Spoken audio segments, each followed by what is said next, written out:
Hello, everyone. I'm Fred Oakman here with Mr. Jake Peters. You're listening to PS This Is Awesome, a PlayStation podcast. This is episode 391, where we dive into our thoughts on all things PlayStation. But before we jump in, subscribe to our YouTube channel, youtube.com/PS This Is Awesome, where you can also watch the video version of the podcast. You can check out our trophy list on the PSN. I'm Anchorless_81, and Jake is JakeSaw01. Send your thoughts to psthisisawesome@gmail.com. Share the show with friends. Don't forget to rate us. This podcast airs for free every Wednesday on your preferred streaming platform, but for those who sign up to our Patreon for just $1 a month, you can join the one and only $1 Club and get a free die-cut vinyl sticker plus a shout-out on our show. Most times, you also get the show a day or two early. Visit patreon.com/PS This Is Awesome to support us. Remember, if you like our podcast, it does us a lot of good if you can like, subscribe, and comment on our YouTube channel. With that out of the way, how are you doing today, Jake? I'm doing... Dude, I'm all turned around. I mean, with the weekend and everything, missing Monday. Don't get me wrong. I had a 4-day weekend, so I was really, happy about that. But it was just going into work on Tuesday. Everything is kind of like your brain's all kind of like screwed up. Yeah. And with like your scheduling and everything. So, when you texted me this today about doing the podcast, I was like, oh yeah, we didn't even fucking record yesterday. Like, cause I was on Monday mode and it's Tuesday. And, so we're a day late, I guess, technically recording this, although most people probably won't notice a difference. But as far as the weekend goes, it was pretty good. My birthday was on Friday, so I took off of work. I'm not like one of these people that's like, yay, my birthday, I'm taking off work, my birthday. Like, that's not really me. I was just like, we had that show Friday night. And it was, it turned out that my birthday was on Friday, the Friday prior to Labor Day. So I was like, oh, you know what? This is like an opportune moment for me to take like a nice 4-day weekend. Yeah, sure. And I can use my birthday as an excuse. I can, dick around. Because the thing, I'll be honest with you, like, because we played in Titusville, which is a long drive for me. Yeah. So for me, basically, if I had gone to work, I'd have to leave early, and then I'd have to rush to get all the way over there and all this stuff. So I was just like, you know what? I'm going to take the day off. Then I can kind of do my own thing, sort of enjoy the day, and then I won't have to rush to get over to the show. And the only thing that I will say that was a bummer is that, like, dude, it was fucking cold on Friday. I don't know if you noticed this or not. Yeah, it was cold, dude. But it was like 55 or something degrees. Yeah. And it wasn't so bad when we played, because we played inside, which was nice. But really, really not normal for the end of August for it to be that freaking cold. And thankfully, Saturday was still a little bit chilly, but Sunday and Monday were beautiful. And yesterday specifically, like Sunday, I went for a ride. My cousin Brad, who I think you've met before, so my family has this property. You've been to my parents' house, I think, once before. Yeah. And so where my parents live, it's like their property is part of like this larger property farm that my family just has owned for a long time. And like when I say the kids, I mean like my grandparents' kids. So like my dad and my aunts and my uncles, they all have pieces of it. And my aunt gave her section of it, she split it in half and gave half of it to my cousin Brad and half of it to my cousin Lindsay, which are her two kids. Yeah. And Brad, just this year, he's been working in Pittsburgh for a long time since he graduated from college, but he's been working remote pretty much exclusively since COVID started. So, and he's always wanted to move back up here, at least in recent years. So he decided to just, you know what, fuck it. He decided to build a house on his portion of that property right across the street from my parents' place. And they just finished it up. They just moved in last weekend. So he's the one that always, like, he's got a dual sport too. So sometimes we go on rides together and stuff. And we were actually gonna go on like a pretty crazy, like 1-day trip this weekend, but we ended up not doing it because he was still so busy moving into the house and stuff. Yeah. So I was like, you know what, I'm gonna ride up to your place. You can show me the new house and everything, and then I'll ride home, and that'll be like my little ride for the weekend. Mm-hmm. And I found a way to get from my house all the way up to his place. It was basically exclusively like back roads and dirt roads. There's like I think 4 miles where I was on a state road because there's really no good way around it. Yeah. But other than that, it was almost exclusively back roads with no lines on them or like dirt roads. That's cool. And it was a nice little trip. You know, I got the Bluetooth in my helmet, so like I got music playing, and I'm just kind of enjoying the sunshine and going for a ride. And I really enjoyed that. And then yesterday I did some stuff outside. Like I washed my bike, and I had to do some work on it. Like because it's a dual sport, like when you ride on dirt roads and stuff, you get a lot of dirt on the chain and stuff, and it's really bad for it. So, you know, I did a deep clean where I cleaned the chain really good and cleaned the rest of the bike. And then I had a bunch of wood left over from like a bunch of like brush left over from when we cleaned up my landscaping last year. So I had a big bonfire. I was burning all this stuff, and just like generally spent most of the day outside and had a really good time. It was like perfect weather, dude. It was like 72 degrees and like sunshine all day long with like a little light breeze. And I wish I wish that the mornings were a little warmer. Like I want it to be like 60 to 65 degrees when I leave the house in the morning, and then I want the high to be like 75, and that to be like all summer. But unfortunately, you know, we had a pretty hot summer this year. Yeah, right. But word on the street is it's going to be a cold winter, but I don't know. I guess we'll see. We'll see. How can you know? Yeah. Yeah, dude. So how about you? I mean, obviously we saw each other on Friday, but we golfed other than a little that, bit did too you have an okay last weekend? week, which was fun. Yeah, that's right. Last Tuesday we golfed. Yeah, it was a good time. I mean, I enjoyed myself. It was great weather. I tried not to. It was a little bit chilly, I think, but I tried not to because I remember I was wearing pants, and you said you didn't wear pants when you golfed or something like that. But yeah, I enjoyed it. It was a good time. I mean, I like playing. You know, I never get to play there very often. That course is tougher than you would think. It's a hard it would course. be. Yeah, it's harder than it should be. Just the greens are tiny, and it's like, and they all kind of lay funny, and it's a lot of the fairways are narrow, and there's a lot of like, they seem to generally penalize people who slice the ball. Yeah, because of just it's not a slice. You know, course. the wood line and houses and some narrow. I didn't hit somebody's house, but I hit it into their yard. Fairways, and you hit it into someone's yard too. Yeah, so. Yeah, I did. Yeah. But so we did that, and let me see here. I don't even know what I did. I know Monday, Labor Day, I got asked last minute to go play this brewery, Conneaut Lake, Rising River. And always nice to just get a random invite to play somewhere. And I went out and I played and did all right. Played well. The weather was beautiful.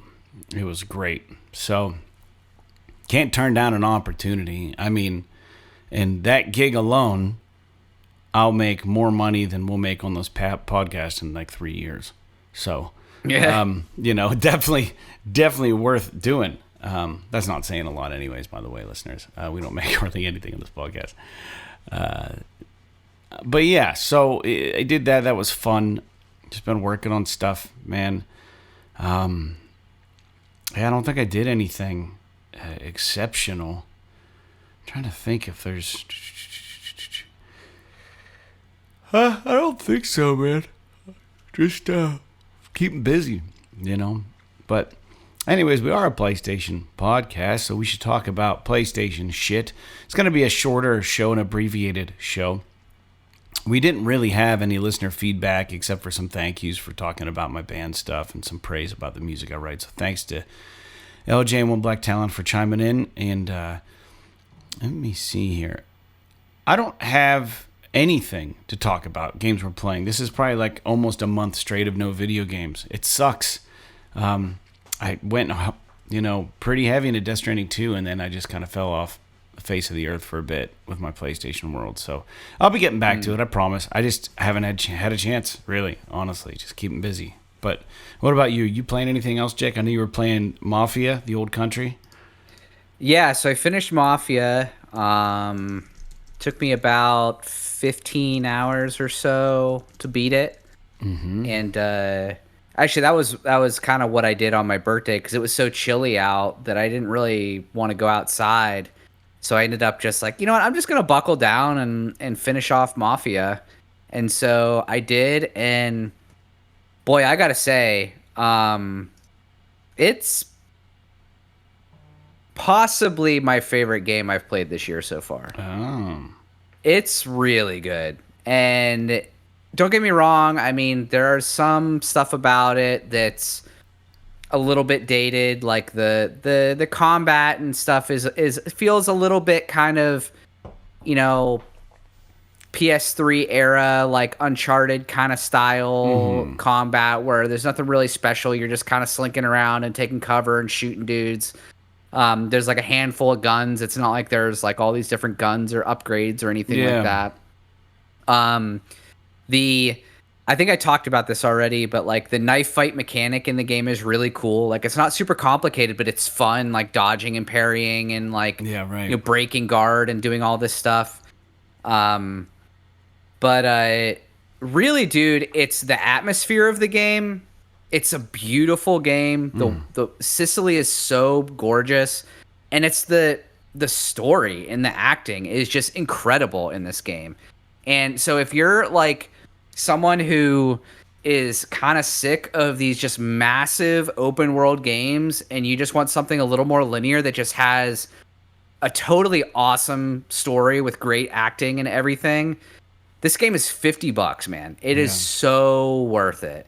And now maybe if you're like really hate mob stories or like sort of certain mob cliches, then you really might not like it. But it's not like, it's a little bit of a different spin. It's not like the fucking Tony Soprano kind of mobsters that you're used to. It's like the origins of that in Italy. So there's a lot more to it in terms of like the time period that it's based in and the location it's based in.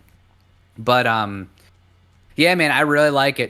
As you can imagine, it's a mob story, so it's super depressing, but so good, dude. I was like fucking depressed. I was like tearing up at the end of the game. It's really good, but it's also like I don't really like incredibly depressing and incredibly grim stories. Like they're just, the world is so fucking terrible as it is. I don't really want to view that in like my leisure. Like a lot of people obviously say like Breaking Bad's one of the best shows of all time. I can't watch it. It's just it's too dark for me to sit with constantly. But for a game like this, like it's really just the ending that's, I mean, you can feel it building throughout the story, right? But it's yeah, I don't know, man. It's really good. I highly recommend it to people who are into it. There's one, and I don't remember if I talked about this or not, but like there's this one mechanic to this shooting that I don't like, where it's like when you aim, it takes a minute for your reticle to come in. Kind of, this used to be a thing in like the PS3 kind of era, where it's like, oh, I'm like taking a moment to aim, so like your reticle comes in, and if you fire too early, it's like goes wild, almost like you're shooting wild. I kind of wish that they would just let the shooting be a little bit snappier and a little bit more arcadey. I don't think it would have ruined the game all that much, and it really would have kind of added a little bit, because it's got like auto aim and shit in it anyways, like most console games do. So just fucking, give me that, that snappy shooting. Yeah. But I get it. I mean, they're trying to add some immersion to it, whatever. But all in all, really, really liked it. Cool. So I finished that up on Friday, and I was really torn about what I wanted to start next. I was like looking at a bunch of stuff, and so what I settled on was I bought Shinobi. Mm-hmm. So I've been playing Shinobi, and dude, this game is so fucking good. Yeah. I like it's a completely different experience than Mafia, right? So I'm not going to sit here and say like, you know, it's better than Mafia, because me, like, experientially, I think the experience of Mafia is better than my experience with Shinobi. But as a product and as a gameplay experience, Shinobi is just fucking incredible.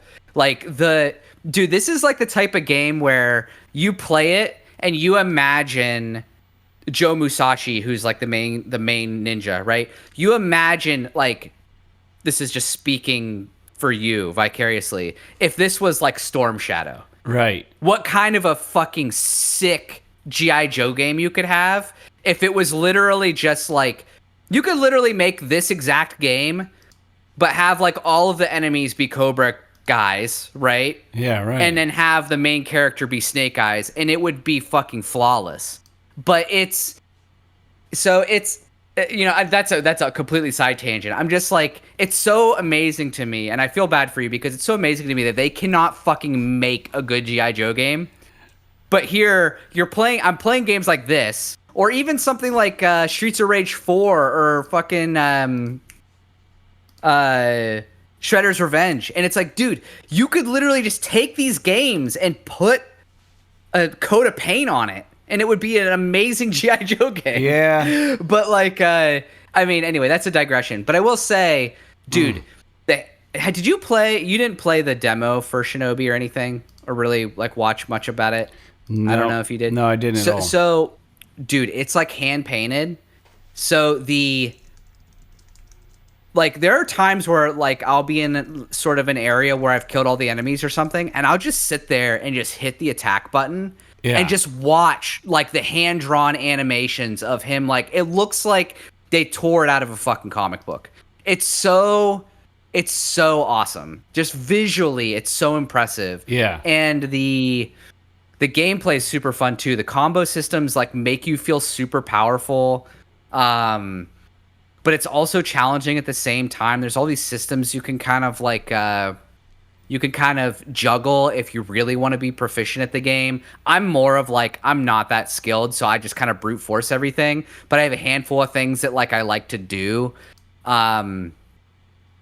Yeah, I don't know. It's really cool. Like, even the boss fights that I've done so far are pretty neat. Like, a lot of the bosses are interesting. Yeah. The environments, all the levels are cool. All the levels are completely unique. Like, none of the environments look the same. And within each level, there are sections of the levels that look different. So, like, you're always being treated as some sort of, like, visual reward for getting to the next area, whether it's a new enemy type or just a really cool new environment, or maybe a new goal for that level. Like, one of the levels, you're like trying to rescue these people in this city. The gameplay doesn't really change all that much. It's like the equivalent of finding different types of keys to get through doors or whatever. But it's still like, I don't know. There's just something about it that is really, really, really interesting to me. And I think right now it's sitting at like an 88 on OpenCritic, which I think is right about perfect. I mean, it is so good. The only thing that I can think of about the game that I really don't like is the way they bound the screen for how you can move can be a little irritating at sometimes. Like, if you're in an area that's outside, so the sky is above you, there's no ceiling, right? If you're like in an area where you get like to a high platform and you jump, he like collides with the top of the screen. Oh. So like the screen doesn't move up and he doesn't jump like above the screen, if that makes any sense. That very rarely is ever an issue because of the way they design the world, the camera moves with you and everything. But I have gotten to some scenarios where that's a problem. But more often, the issue is that you go into an area and down below you you can't see the platforms below you. But if you look at the map, it shows that there's stuff down there. But because of the way the screen is framed, if you try to jump down there, it like kills you. So there's like there's some weird going on there, but that's a very, very small nitpick. If it's only been an issue like once or twice where I've been like, oh, I'm trying to jump to avoid this bullet, and I collide with the top of the screen, and then the bullet hits me. Or like one time I was like, oh, I could jump down here, and I fucking jumped down, and it killed me. And I was like, okay, well, then I just don't trust this thing. So, but it really hasn't been a problem. The benefits of the game far outweigh the, whatever the hell you call it, the bad parts, I guess you could say.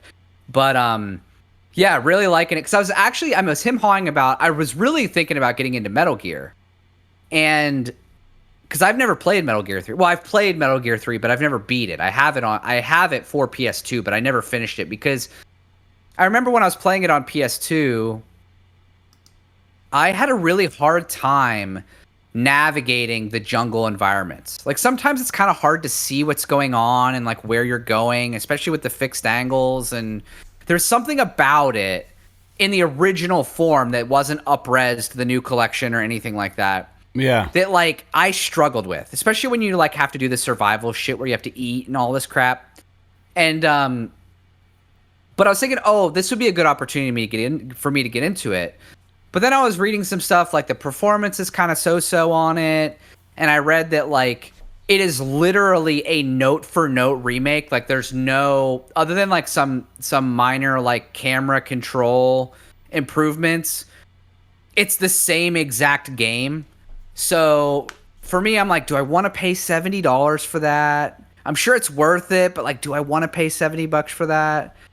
And then, so I was just like, you know what? I have experience with Shinobi. I know I liked it. I'm just going to jump into it, even though I'm maybe not sure. Cool. And then other thing too is like Shinobi's short. So when I say short, I think it's like supposedly for how long to beat, it's like 12 to 15 hours, something like that. Mm-hmm. And then if you don't like want 100% every level, which I don't know if I'm going to do that or not. I'm just enjoying playing the game. But there's so many games coming out soon that it's like, I was thinking about this week even. I mean, we've got that Chronos, the new Dawn game. Yeah. We've got freaking Everybody's Golf. We've got Hell Is Us, and next week we've got freaking Borderlands and all this other shit. And it's like, I mean, I could maybe wait until Metal Gear goes on sale and then play it then, because, we're just going to get bombarded with shit. So, yeah, I've been enjoying Shinobi, $30. Totally worth it. Really enjoying it, dude. We're getting some bangers this year, I think. Yeah, as far as games go. So I hopefully you can get back to gaming soon, because there's all kinds of shit to play.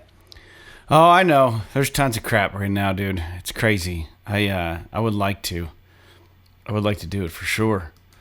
But yeah, very good. Let me see here, dude. I just found out while you were talking that Patreon has a way for us to use an OBS stream live for our paid subscribers when we do the podcast. So they could like comment in as we do the show. That's interesting. Well, the cool thing about it is when we do it, it notifies everybody. They're like, hey, they're live if you want to jump in. But I'm trying to figure out how to get my audio and your audio through on that feed. I can do one or the other. Interesting. Yeah. So I don't know. I'm not good with that kind of stuff. Listeners have any ideas? Let me know. But yeah, dude, I need to get back to gaming. I agree. I'm trying. Let me see here. Let's get into some news. All right. So we now have the PS Plus Essential lineup that we can redeem. And I don't think we even talked about it, Jake. But I know you're a big fan of Psychonauts. And the trio of titles includes Psychonauts 2, Stardew Valley, and Viewfinder. And it's going to remain accessible to October 7th. Yeah, that's it, man. So Psychonauts, I remember you talking about how good that game was. Dude, Psychonauts 2 is great. I highly recommend it. I know that I've pushed it before on the podcast because I was playing it. I don't know, it's probably a couple years ago now. But it's really good. So this is a really good chance for anyone to go play it being on PS Plus, because this is something that basically everybody has. Mm-hmm. So if you were interested in it, if you like just like a what do you call it? Like a 3D platformer, whatever the hell, like a Super Mario 64 kind of jaunt, but it's got like a weird art style that I know probably doesn't jive with some people. Right. And it doesn't really jive with me either. Like, I think the art style is honestly pretty ugly, but that doesn't detract from the fact that the game is actually really fun. So and the story is really cool. So I highly recommend it. And then I haven't played Stardew Valley. I've been really interested in it, but dude, this game is like a behemoth in that space. So it's been around for a long time and everybody loves it. So that's a great pickup as well. I don't know anything about the Viewfinder. I think it's one of those, like picture puzzle kind of games. Yeah. Where you're like looking through a camera to try to like solve visual puzzles or something. But I'm not really positive on that. So at the very least, even if Viewfinder isn't your thing, Stardew Valley and Psychonauts 2 are both great games. Although, do you think it's kind of interesting that like there's only one game here this month that's got a PS5 version? Yeah, I saw that. I don't know what they're doing, man. Yeah, maybe they're biding their time for something. I don't know. I mean, it's weird. It seems weird though. Yeah, usually it's the other way. You know what I mean? I mean, I hate to complain because both Stardew Valley and Psychonauts are both very good games, but I mean, we're fucking 5 years into the generation. You would think that we would be getting almost all PS5 games, but I get it. I mean, PS4 games are PS5 games if you want to be weird about it, but I don't know. Yeah, I don't know, man. I don't know. It is a little strange. It's curious. All of the above, man. And I don't really know why there's only one PS5 game. But I haven't played Stardew Valley either, and I heard that was pretty good. Yeah, it has a I don't think it's included here, but they have a Vita version of it, and I think that would be like the way to play it. I would think so. If anyone has a Vita anymore. Or maybe a Portal. Yeah, I guess that's true. If you have a Portal, you could play it on your PlayStation just via your Portal. That'd probably be good. Yeah, that'd be all right. Oh, next news point, Jake. Haven Studios' live service title Fairgames, which is one of Sony's few remaining live service projects, has suffered another setback. Its game director, Daniel Drapeau, who had been at the helm for over 4 years, has departed to join WB Games Montreal. The shakeup raises concerns around the ongoing tumultuous path Sony has faced with live service games on PS5. It doesn't look good. Yeah, I don't know. I mean, WB Games Montreal, I mean, maybe they're getting something started that really made him an offer he couldn't refuse or whatever. But, because I'm trying to think. What did they make? They made Arkham Origins, Gotham Knights. What? Arkham City? Is this right? WB? No. Rocksteady made those games. This is a port. They ported Arkham City. And they did work on... Okay, so they didn't fucking do this. They did Gotham Knights, Arkham Origins, some Lego game. So I don't know what the hell WB Games had to offer except maybe a paycheck. But, I mean, maybe they're going to start something new. So it almost leads you to believe, like, did this guy leave or did he get pushed out? Well, it looks like he left. Considering the game... Yeah, I mean, considering the game doesn't seem like it's in a good state. I mean, there were some rumors of people who had played it, and they said it wasn't very good. And right. Well, people generally... Yeah, I was going to say Herman Holst came out last week, and he made some comments about, it's better to fail sooner and more cheaply. So, yeah. I mean, this looks like it could be a mercy kill, and maybe. Yeah, I don't know. I want it to be good. Like, I want it to be a good game. I'm not going to play it because I don't play live service games, but, like, I want it to be good. I want every game to be good. It just sucks that, like, dude, what is the opportunity cost of this stuff? Like, if it's bad, then you either gotta do like the 2K method and just pour money into it until it's good and then release it, or cancel it. I mean, those are like your two options. And I think that I think Herman Holst also made some comment about like wanting to do maybe more like alphas where they like let people play the game to kind of see what's good and what's bad about it. And maybe that's sort of what's going on here a little bit, is that like they did that closed alpha and now they're sort of correcting course a little bit to try and recover the game. But I'll be honest with you, man. I mean, I wouldn't be surprised if this game gets canceled. But it's just, you know, they bought the studio. I think I think at this point it's all but canceled. Honestly. Yeah, but it's I mean, but it's like with Firewalk or whatever. If you cancel the game, do you close the studio? It's possible, man. I don't know, man. It just sucks. Yeah, it does. I would love to see them release a live service game that, like, it doesn't have to set the world on fire. It doesn't have to be Fortnite, but I'd like to see it at least come out and people be like, "Oh, for, a few months people actually really kind of liked it." Yeah.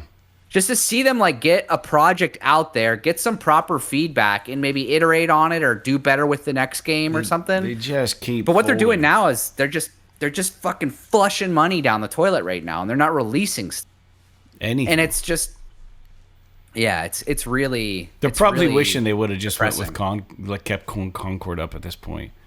They could have had that game all patched and doing much better, you know.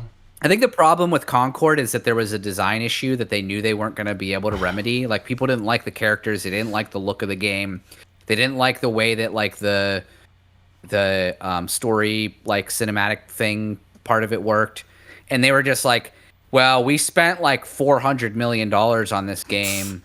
We're better off just writing it off than trying to salvage it. Yeah. Whereas like maybe a game like this, where it's like, oh, we spent, let's say $100 million on it. It might be worth it to get it out there and see what people think of it. Well, what's interesting to me, dude, I wonder, like, could you imagine if, like,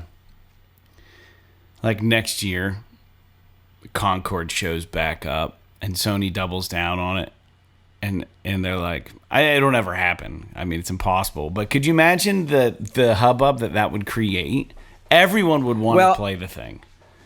Well, I can't tell you with some certainty that legally can't happen, because they probably wrote that off as a loss. And I think that when you do that, you have to, like, the game has to remain dormant, or the project has to remain dormant for so long before you're allowed to revisit it. That makes sense. Like, it's like, so you're not like, saying like, oh, we suffered a loss, then you write it off, and then the next year you release it anyway. Like, you can't do shit like that. They'll just use Pig Latin and call it Encord K. Yeah, well, that's what I was gonna say, is that they might take the bones of the gameplay of Concord and inject new aesthetics, new characters, new theme. Yeah. And that could be the next thing. That's hilarious. And people might really dig that, because from what I understand, the gameplay was kind of whatever. I mean, it was fine. There was nothing wrong with it. Yeah. But it was just like the Marvel-esque kind of like super beige nature of the characters and stuff, is people hated it. Concord literally is what we're going to get when AI can make a game from scratch. Probably, yeah. At least from like it was just that freaking generic. You know what I mean? There's no heart in that game. Dude, I'll never forget that. I'm not gonna lie, that reveal trailer for Concord was, without a doubt, for me, the most disappointing reveal trailer from a Sony first-party game I've ever seen.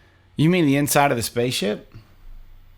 No. That was cool, because it was all like that was rad. It was no. Sorry, I meant like the actual like where they did the cinematic reveal and then they did the gameplay and all that stuff where it was like the hot sauce thing and like it was just like because the actual like teaser reveal thing where it was like the spaceship, it seemed like it was gonna be super 70s like with like the logo and shit. It almost felt like that, you know, that game Arc Raiders. I was just gonna say October 30th is the release date for that.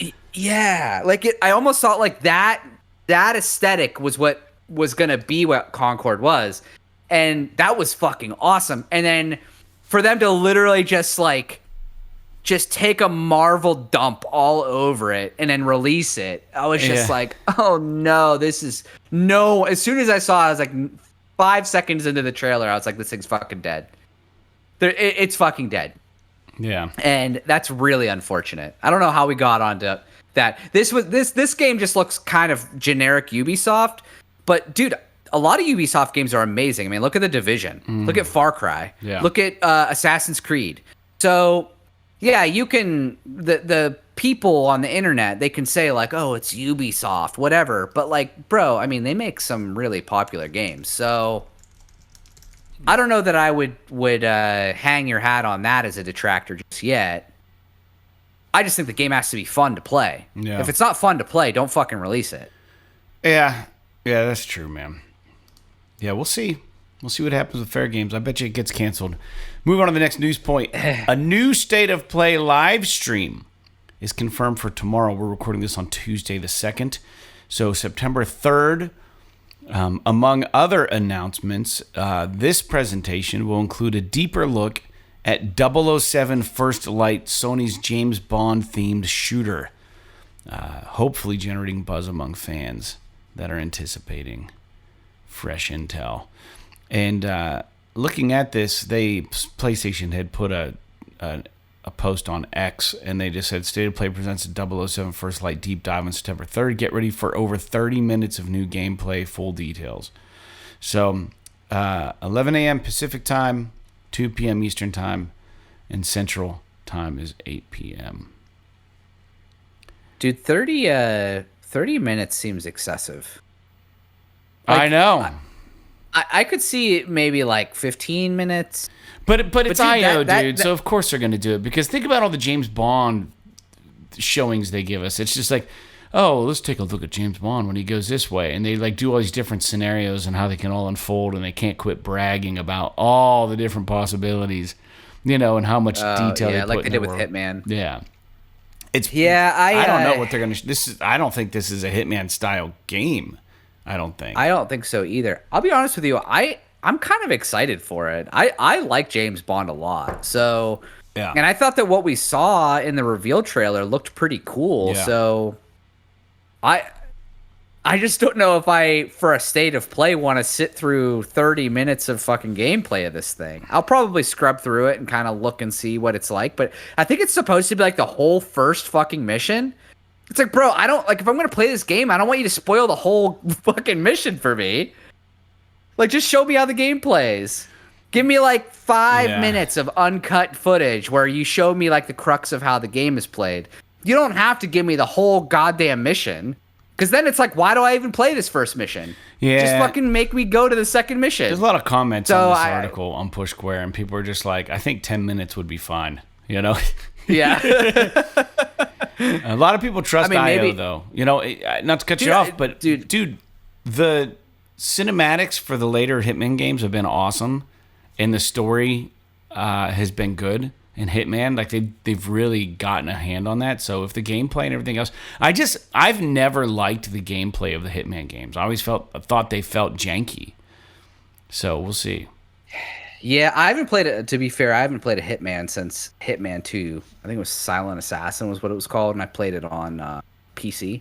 But I've heard, dude, people really like the new ones, like the reboot, like 1 through 3. Mm-hmm. Now they have that World of Assassination, which is like all 3 of them together or whatever. Yeah. But I can jive, like if they can bring sort of that style of game, maybe not necessarily gameplay, but like the style, like stealth sort of, but action kind of assassin-y kind of gameplay. If you could bring that to like some more narrative kind of linear sort of experience in like a James Bond style game, I think I could jive with that a little bit more. Agent 47 just to me always seemed just like a fucking vessel. Yeah. Like he doesn't even seem like a person. You just like walk around as him and like kill things. Yeah. And almost like Terminator or something. But like I'm sure it's deeper than that. Like I said, I've played one Hitman game. Right. And that was like 20 years ago. So but James Bond, obviously everybody knows James Bond. Yeah, of course. And so we'll have to see how this game plays. We'll have to see, the big thing about James Bond always is like the villain and always like the Bond girl. Like how are they gonna do that in a video game? And obviously there have been James Bond games in the past, right? Obviously this isn't the first time, but this is the first James Bond game we've gotten in a long time that seems very like this is about Bond. It's very narrative. It's like this is a story they're telling us. It's not like the one where you're driving his car around and fucking shooting things, or like Goldeneye, which is literally just the story of the movie or whatever. So yeah, I'm interested, but to be honest with you, like, I'm more interested in like what else they're showing. Yeah. Than this 30 minutes of 007. I'm gonna watch it because I'm interested in the game, but I don't need to see 30 minutes. I mean, show me like 10, like the guy said on the comment on Push Square, and then show me what the other shit is. And I don't know if this is gonna be like a 60-minute state of play, and half of it'll be random stuff, and half of it'll be Bond or what. But I'm looking forward to it, I suppose. Yeah, we'll see. We'll see what it's all about. I don't know. We'll see. All right. Let's move forward a little bit here. Jake, there's a rumor swirling around about the PlayStation 6. And the rumor indicates that there's a handheld device, much like the Switch 2, that will be able to be docked. And this comes way of Push Square. And there's a video from a YouTube channel called Moore's Law is Dead. Claims to have been set. This is from their website. Claims to have been seen up-to-date documentation from tech company AMD detailing the specs of the PS6 handheld unit. They're indicating here that it's codenamed Canis, Canis.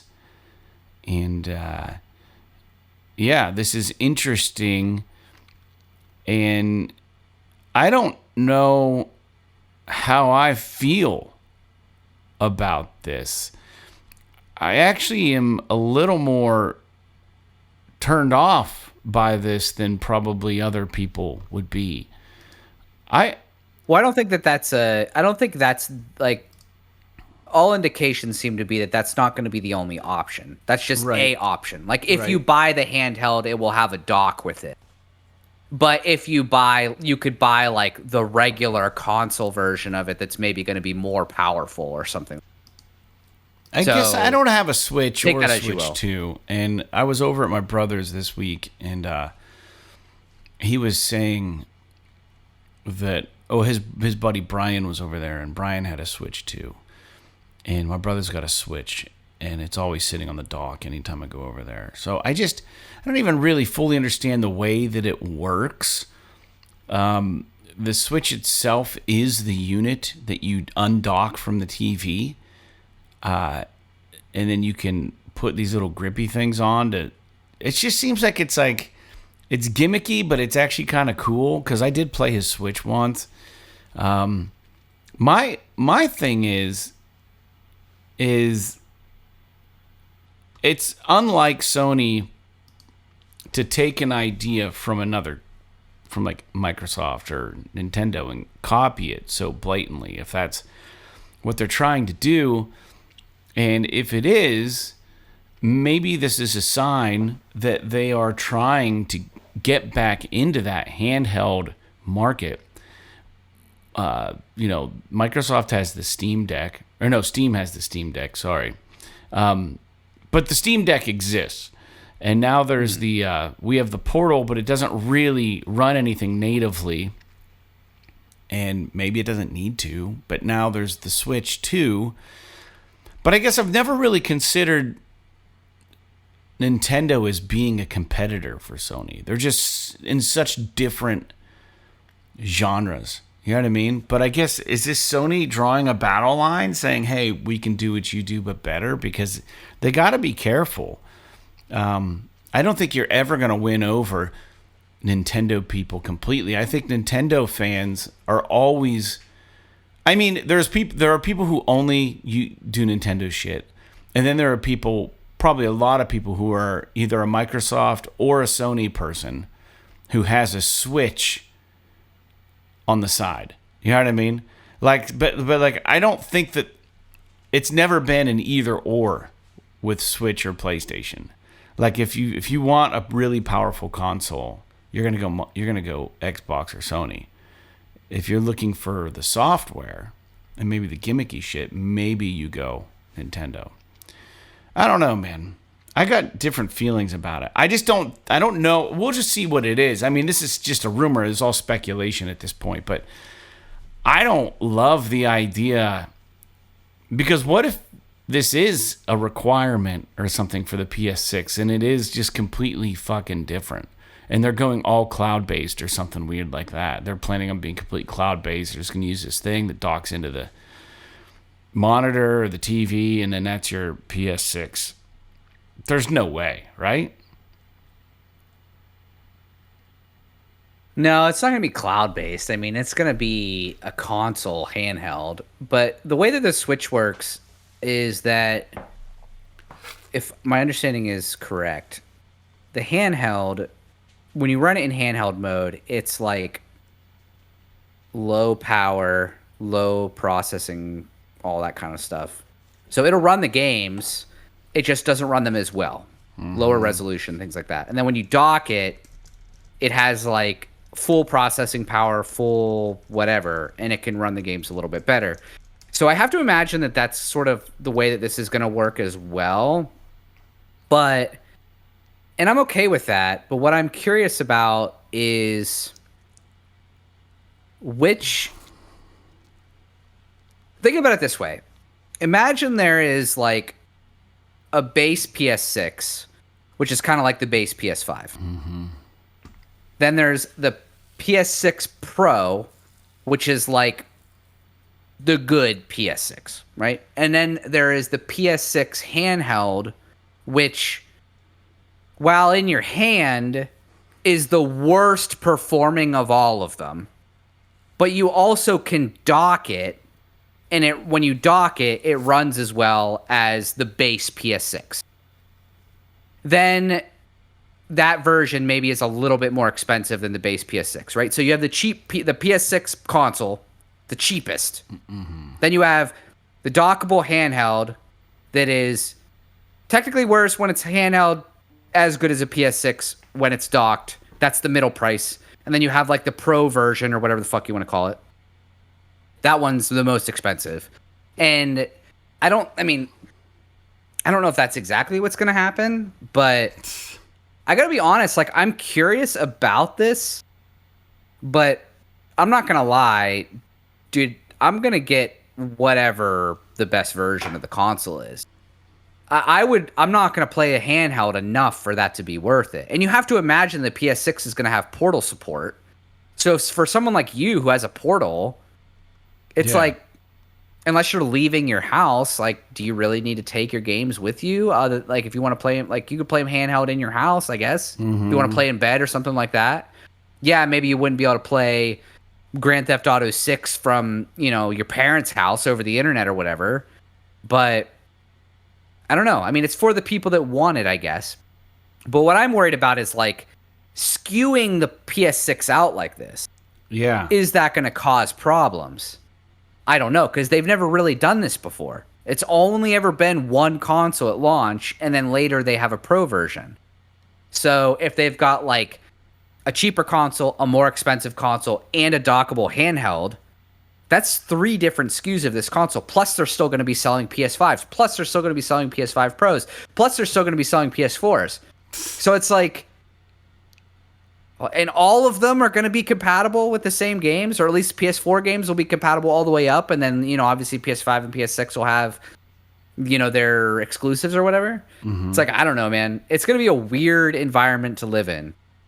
But I I have to say, like, unless it's like $2,000, I'm probably just gonna get the most expensive console and just so I know that like that's the one that has the best power. It's gonna last me a while.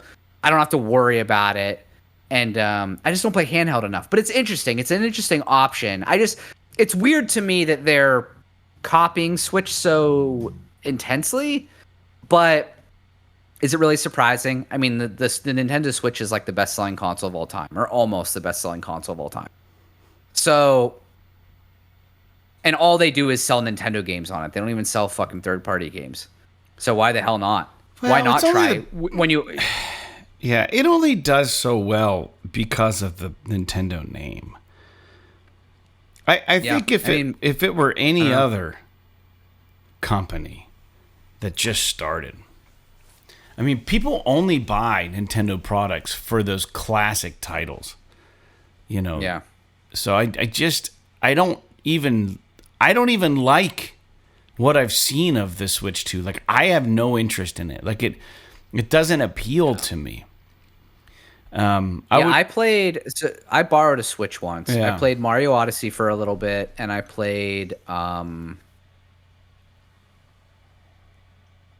Breath of the Wild. What's the other one? Tears of the Kingdom. I played that for a bit, and it's fine. Runs like shit, looks like shit, but everyone is so like everyone circle jerks Nintendo so much. I just don't. I mean, they are. Don't get me wrong. classic. Like, I love their games, right? But people overlook the fact that they look and run like shit because their hardware is underpowered just because the games are good. It's like, oh, I've got the new Zelda game. It runs at like 20 frames a second, and it's at like 500p, but it's a good game. Nobody seems to take into account that, like, yeah, if that game was just on a console that had fucking power, it would be like a 10 out of 10. Which I don't understand. No, it's not like Nintendo's.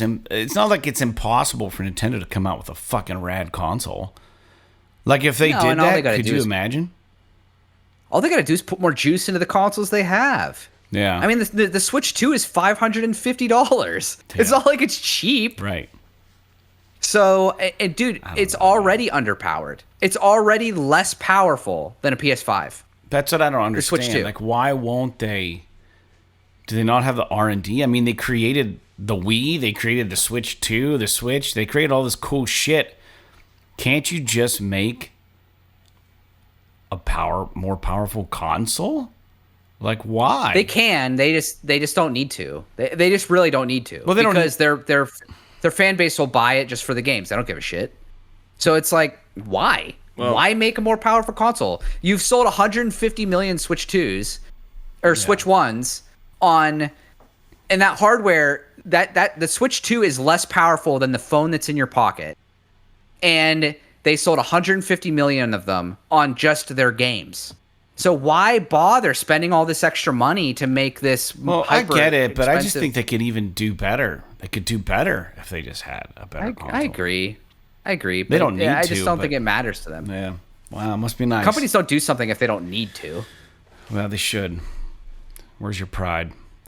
All right. I know. Moving forward, Sandfall Interactive has officially revealed that Clair Obscur is intended to be a full-fledged franchise, with Expedition 33 serving as just the opening act in a larger universe. The studio's creative director, Guillaume Broche, emphasized that while Expedition 33 lays the groundwork, more stories are planned under the Clair Obscur banner, though it's still early days and no concrete details have been revealed. This is a game I've not played yet, Jake, but you did and loved it, and my brother played it and loved it. I think your wife even played it and loved it.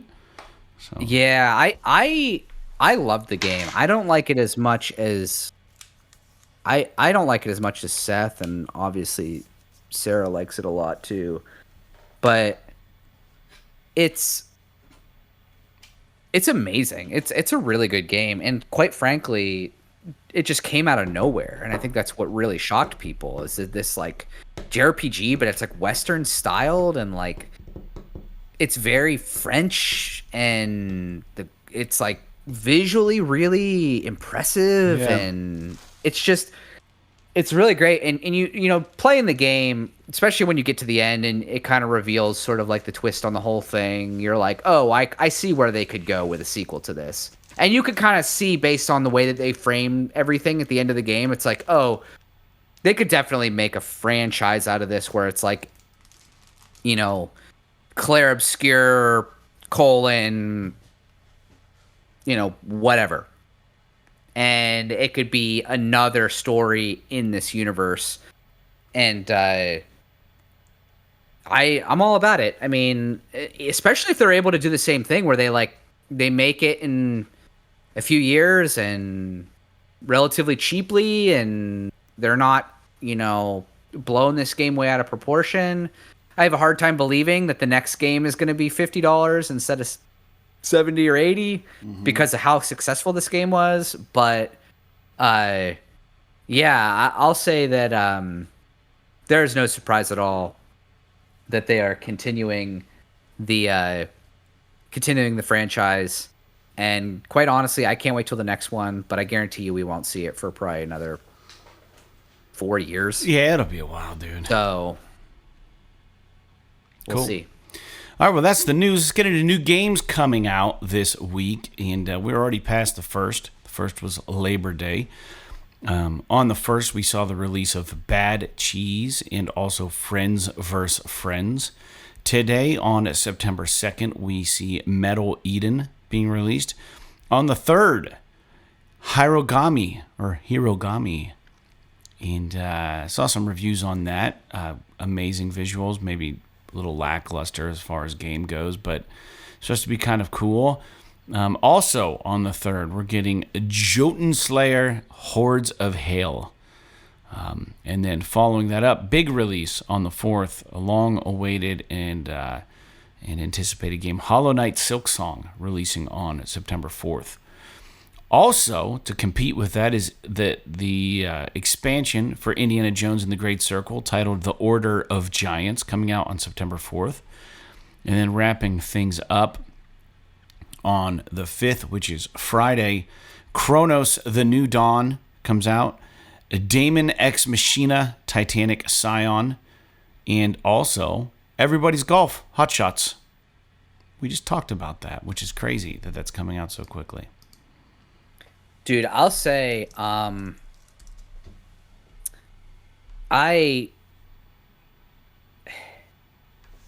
some point it would be cool. I would. Do you have any interest in playing Indiana Jones?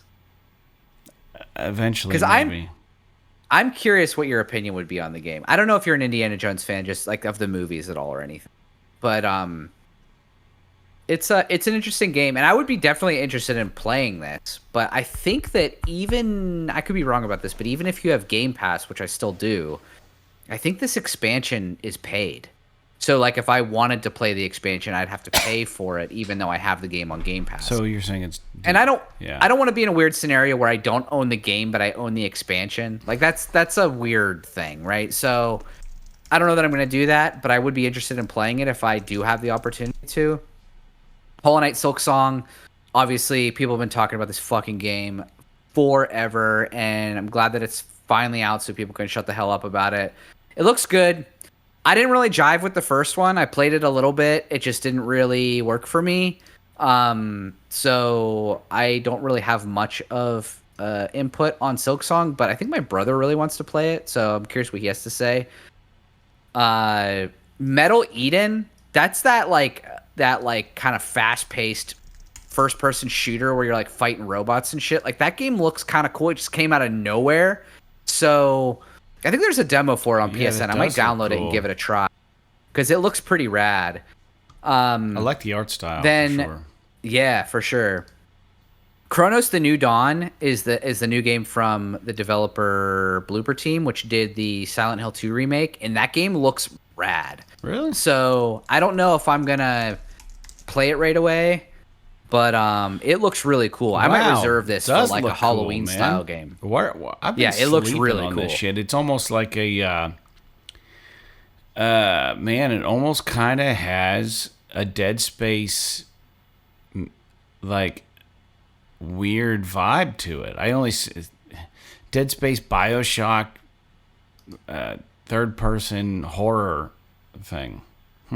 Yeah, it's very much like a survival horror, like Dead Space kind of inspired kind of game. That's about like after the end of the world or whatever. But yeah, I don't know. I mean, I have yet to see reviews on it. I mean, I don't know if it's good or not, but that might be a game that I kind of pick up for the old Halloween times. And then obviously, like I mentioned earlier, everybody's golf shots. I'm interested in this game. I have to see more about it to see if there's anything that really differentiates it from the last Everybody's Golf game that we got, because the trailer that I saw for it makes it look basically identical to the last one. So I don't know why I would buy this when I already have the other one. This is Bandai other than Namco. maybe like new courses and stuff. But yeah, I mean, there's a lot of bangers in that list. I mean, if you include Metal Eden, which is sort of dubious, you've got Metal Eden, Hollow Knight, Indiana Jones, Chronos, Everybody's Golf, all of those games in 1 week. That's fucking stupid. So I don't know how we're supposed to play all these. Yeah, it looks cool. Dude, Everybody's Golf is amazing. If you haven't played it, like, it's so much fun. So I need to see reviews on this one just because I haven't. I like how we like seen shit much on about Nintendo, it. They just announced and it. then this game looks like it belongs right on the Switch too. Yeah, it does. It does kind of look like a Nintendo game, but the one on PS4, the one that was just called Everybody's Golf, was really fun. I really enjoyed it. Well, no, I had Hot Shots Golf. Sorry, I don't know which one or what it was, but I played that. I think I got it from Brandon actually years ago. Yeah. All right, well, cool. Well, that's about it for the show. Thanks for tuning in. We're clocking in at just about an hour, a little more. Please do us a favor and sign up to our Patreon. Patreon.com/PS. This is awesome for $1 a month. And show us some love. We know there are listeners out there. We actually have some free subscriptions going on Patreon right now, which I was looking at, which is interesting. We don't have a ton of memberships over there, but we have some freebies, and it's only $1, guys. Throw it our way. You don't get anything for being a free Patreon subscriber. You don't get early anything. So, and you're not getting anything else because we don't post shit on there except for our episodes for the most part. Although we do let you know if we're delayed or something on Patreon. But maybe we'll start implementing this. I would love to do more. It's just we just don't have enough time between the two of us to really add more to the YouTube page. But I would love to do more at some point. Yeah, well, Patreon would be easy because Patreon would be for the people who pay for the show. We could go on there and just trying to figure out how to do the podcast live on there. And if we could, you guys would get notified, and then we could open up some chat while we do the show, and you guys can be a part of it. If you wanted to be, or at least listen in real time, which would be quite a feature. And if we could figure that out, that would be cool. Yeah. I wish we could do merch and all kinds of cool shit like that, dude. But to be honest, we don't have the fan base. You guys haven't shown us that there's enough of you out there for us to justify it. But we're going to keep doing it. It's a labor of love. We love to do this. And thanks for tuning in. And with that out of the way, I got nothing else to say. Jake, do you have anything else? Nope. All right. I don't think so. Trying to think if there's anything else that I need to inform the audience on. It's September now, and we're closing in on October, and one of my favorite styles of beer is the Oktoberfest beer, and they're coming out with Oktoberfest beers all over the place, so that's exciting. Yeah. Other than that, I don't really have anything else to say. But Sarah and I started watching Buffy the Vampire Slayer. You ever see this show? No. It's like we just kind of like watching silly shows generally, and or I guess I should, and Sarah sort of tags along. Mm-hmm. But dude, this show is fucking ridiculous. It's like a timepiece from like the 90s. It is so interesting, dude. This show, like, because have you ever watched it? I mean, I've probably seen it. Yeah, you've probably seen an episode. So one of the things about this show it's a wild timepiece as far as the 90s go, because constantly in the show there are live bands playing music. Like everywhere they go, like the dance that they're at, the fucking club they hang out at, the college parties they go to, everywhere there's a live band playing, and it's like all this like 90s era sort of grunge into alternative kind of music, and it's all live bands playing all the time, and they showcase the band, like showing the band playing the music stuff. It's like, man, what a time. What a time that is gone forever. Thanks, internet. Yeah. Yeah, but it is just kind of a cool thing to think, like, man, it really was like this back in the day. In some capacity, obviously. Yeah. You know, we had shows and stuff, but yeah. Oh, used to also, be cool. Two things. If my math is right, episode 400 will air for everybody on Wednesday, November 5th, which is the week after Halloween. So we're going to miss our Halloween episode being episode 400 by a few days. Remember The 5th of the November. 5th of November. Yeah, don't forget. Episode 400. How have we done 400 of these? I don't know, dude. It's fucking crazy. Yeah. It's ridiculous. You know, I had this crazy thought, and we all know there's other PlayStation podcasts out there, and I'll even say it. There's a dude who lives kind of close to us. It's in a PlayStation podcast called Sacred Symbols that Jake and I both listen to on occasion. But we've been doing it longer than those guys. I'll just say that. This podcast specifically, which is awesome. Yeah. And I was like, you know, because I had thought about reaching out to that dude somehow and just being like, yo, dude, like, we have very similar shows. We have different opinions, but like, we've been doing PS This Is Awesome longer than your show. And they couldn't even be like, no, you haven't. We have more episodes than them right now. And like, that's, and we've missed years. We've just quit and come back. You know what I mean? We've missed a couple of years. So, dude, Jake and I are so OG, it's ridiculous. I mean, that's why our show probably isn't as big as it could be. Yeah, it's 100% right, dude. We had so much traction. Had like, yeah, there were like 2 years that were really sort of Sporadic. rough schedule wise that made it really difficult to do the show. Yeah, But it's an accomplishment, man, for us, because we are not even in the same galaxy as successful as those guys or any other PlayStation podcast that come across my feed on Apple Podcasts. You know, we're nowhere close to any of those. Like, yeah. You know, not to, you know, give our listeners other podcasts to listen to, because we hope you guys stay with us. But, you know, Married to the Games has been around for a while. They have tons of listeners. There's so many other podcasts. But I think the one thing you and I can hang our hat on, Jake, is that we've been fucking doing this for a long time. And 400 episodes is nothing to sneeze at. So 2013, I think? Yeah, something like that. Or 2012? Yeah. Late dude. 2012, early 2013, I think was when we started. Yeah. Yeah. What does that even make it? 10, 12 For years? fucking ever, like 12 years, yeah. We've been doing this podcast. And if we had been doing it... Dude, let me do the math real quick. Hold on. How many weeks are there in 12 years? We would have 625 episodes today if we would have just stuck with it diligently. And the fact that we have 400, you can do the math there, right? So, yeah, so we missed a bunch here and there because of stuff. probably life about stuff, a year and a so- half of episodes we missed. Yeah. Couple, yeah. So, anyways, pretty cool.